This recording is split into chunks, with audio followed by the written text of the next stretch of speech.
Hello, everyone, and welcome to another episode on the Sports Stories podcast. I'm your host, Seiji McSwain, and I can't wait to get into this episode. But first of all, I just want to, praise the first week of NFL football, the first Sunday in a while, in about 200 and some days with no football, and it was great to see all the talent there. There's a lot of upsets, but I won't go into that and during this video, but it was a great first week of football. Gotta give applause to basically all the NFL staff that was there. It was an amazing week leading up to that, the Thursday game, the Bills. It just looked great. Sunday was great just to see all the football talent, fantasy season, NFL memes, everything. Was great to see. It's been a while since it's been a while since we've watched football, so for it to be like that, it was great to watch again. And I just like to know what you guys thought about Sunday and how everything went with your favorite NFL team. Unfortunately, the Lions did lose to the Eagles, 35-32, I want to say, but it was still close. It was definitely closer than I thought it would. And then the Raiders ended up losing to the Chargers, which I also thought the Chargers would win. I think overall it was a great week of football, and I can't wait up until February where it'll all end again. But I have a feeling it's going to be a great season. Well, now going over to the actual topic of today's episode, I would actually like to talk about Derek Carr. Now, as a Raiders fan, this might be a little bit biased, and I'm acknowledging that. It's probably going to be a little bit of bias, but I just feel that he's overhated in today's league, okay? Because I feel that his stats are they're not the greatest. I wouldn't say he's Tom Brady level in stats, or he's one of the greatest quarterbacks to ever play the game of football. But he is still a really great player. If you look at his stats overall, he's had a great career with about 5 different head coaches in his tenure. 5 different head coaches, 8 seasons, I want to say. So if you put it that way, he's had some rotation, and obviously there have been some places where he does lack. And this isn't the best timing, especially coming off the Chargers game that they just played on Saturday, where he had about 3 interceptions, I want to say. So it wasn't the best performance. So it is kind of bad timing, but I do think he's just overhated in today's NFL. I think he is a really great quarterback, and I would just like to speak about, what he has done. He's a 3-time Pro Bowler. He's 9th amongst active quarterbacks in passing yards, 5th amongst active players in game-winning drives and comebacks, and he was actually 3rd in MVP voting in 2016, which I feel like a lot of people do forget. The Raiders were a really good team in 2016. They were a lot better than their team that they had this past season. Even though they only made it to the wild card with a 12-4 record, they still were a good team. And compare that to their 10-7 record this previous season, I think they were definitely a better team, and Derek Carr was a better quarterback. Only in his 3rd season at quarterback, it was pretty interesting to watch him there. And I'll speak about more what happened that year, but he was there. He was up there at one point, so it's just kind of interesting to see that everybody just is kind of doubting the skill level of Derek Carr. But kind of going to the start of his career, Oakland ended the 2013 season, I believe, because they drafted in 2014, I want to say.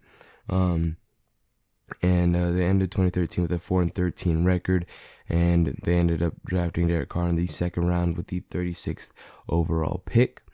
And when the season started, they started 0-4. Okay, they did not look that good. And Dennis Allen ended up being fired. So basically, in Derek Carr's first season, his first head coach ended up getting fired and was replaced by the former offensive coordinator of the Jets, Tony Sparano, and the Raiders ended up finishing that season 3-13. So obviously not the best, but you're playing against you're having a rookie quarterback who's kind of in a new system already. He's put in a new system, and then the system automatically changes 4 games into his career. So obviously that's not going to be the best fit.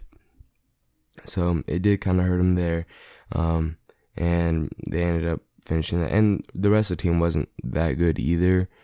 So they ended up being 3-13. And Derek Carr had a 58.1% completion percentage, 3,270 yards, 21 touchdowns to 12 interceptions, which is a decent ratio of touchdowns to interceptions. It's not the best, but I have seen worse. So I can't say that was that bad, especially for the targets that he did have on that team. Now, after the season, the Raiders brought in Denver Broncos defensive coordinator to be the head coach, which is Jack Del Rio, which a lot of people may know. Especially, I started being a Raiders fan in 2016. So in this 2015 was Jack Del Rio's first season as head coach for the Raiders, and then that's my chair.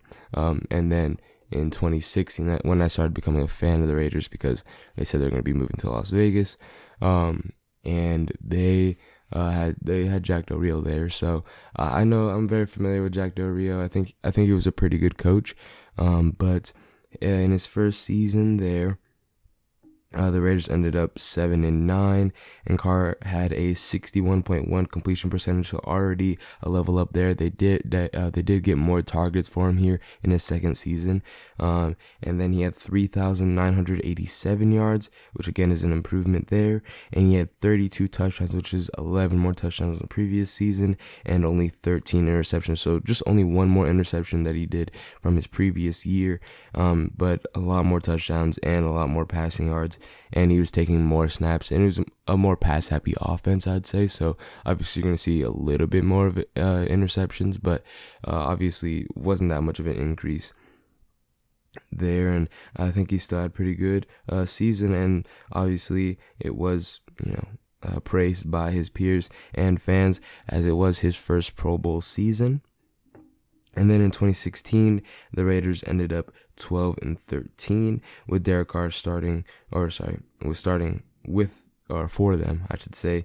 They were 12-3. Did I say 12-13?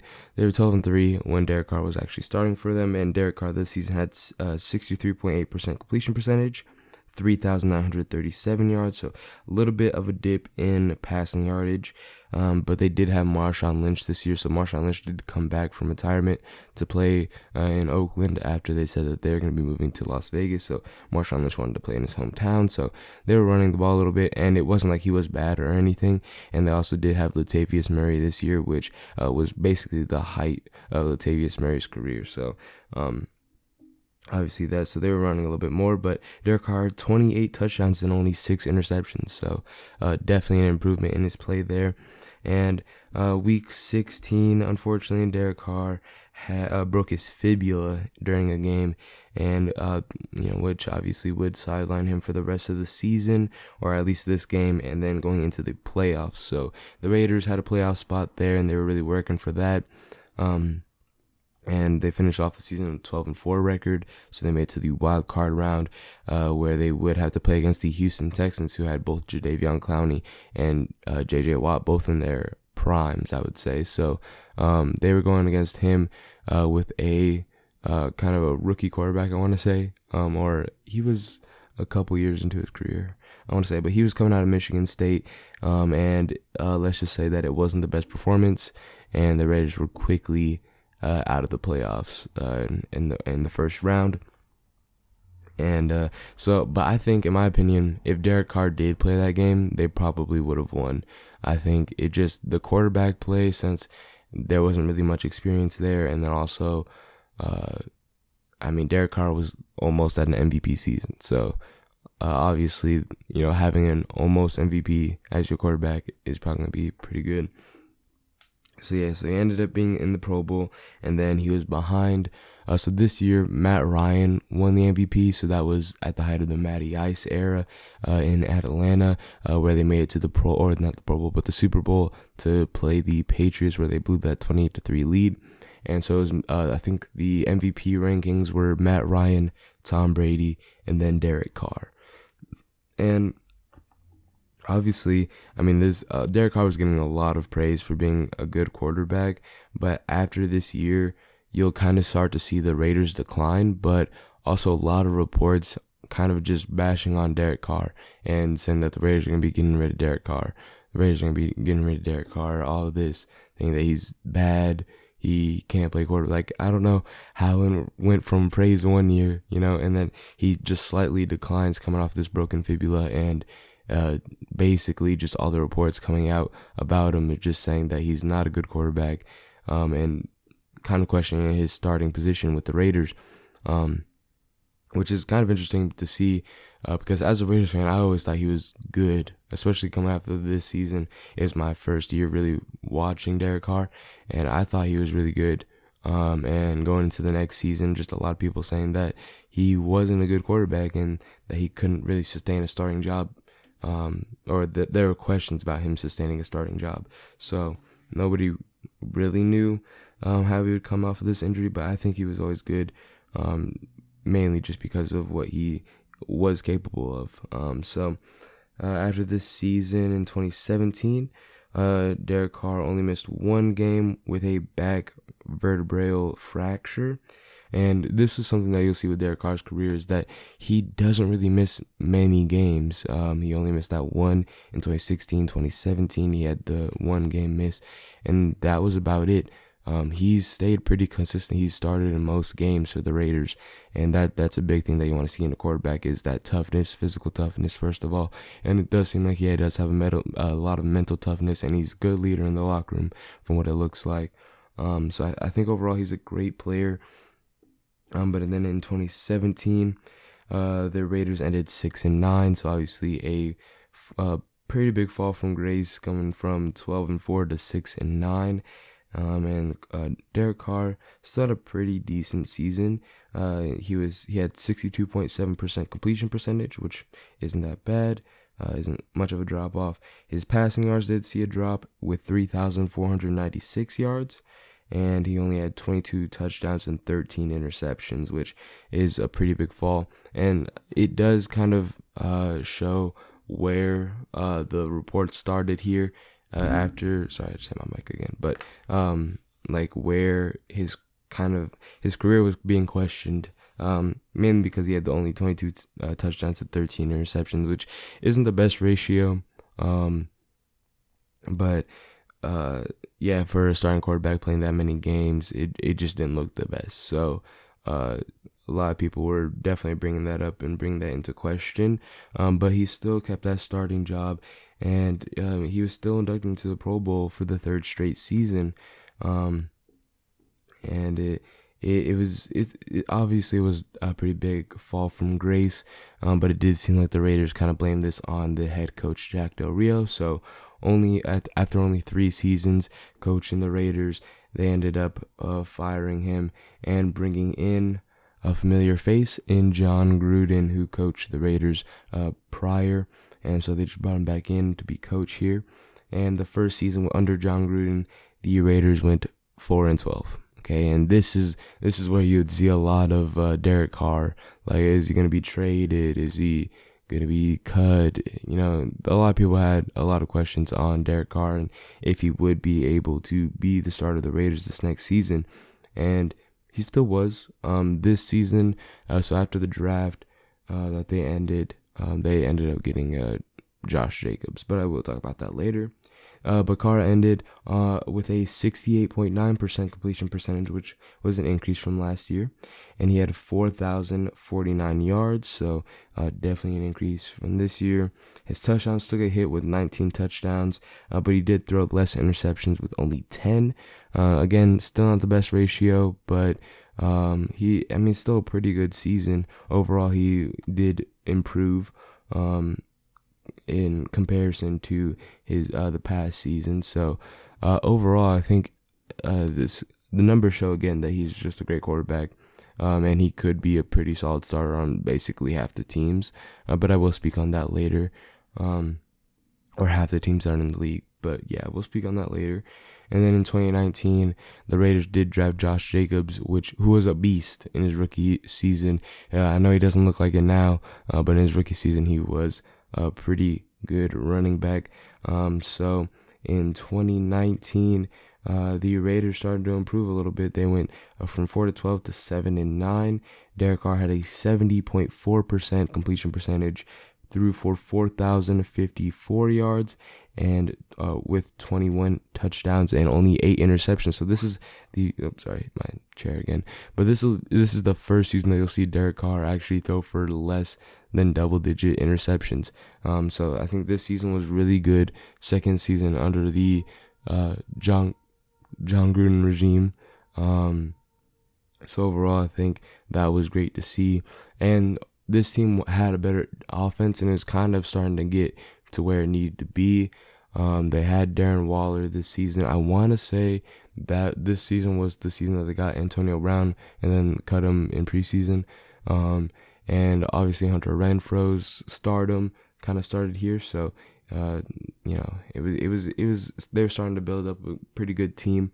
And then in 2020, you'll kind of see the John Gruden, the regime improved a little bit. They went to an 8-8 record, and Carr ended with a 67.3% completion percentage. So definitely took a hit here, but his passing yards did go up to 4,103 yards, and he had more touchdowns, 27 touchdowns, and only one more interception with 9 interceptions. So still keeping that under sub double-digit interception count, and then had 27 touchdowns. So I mean, overall, really great season.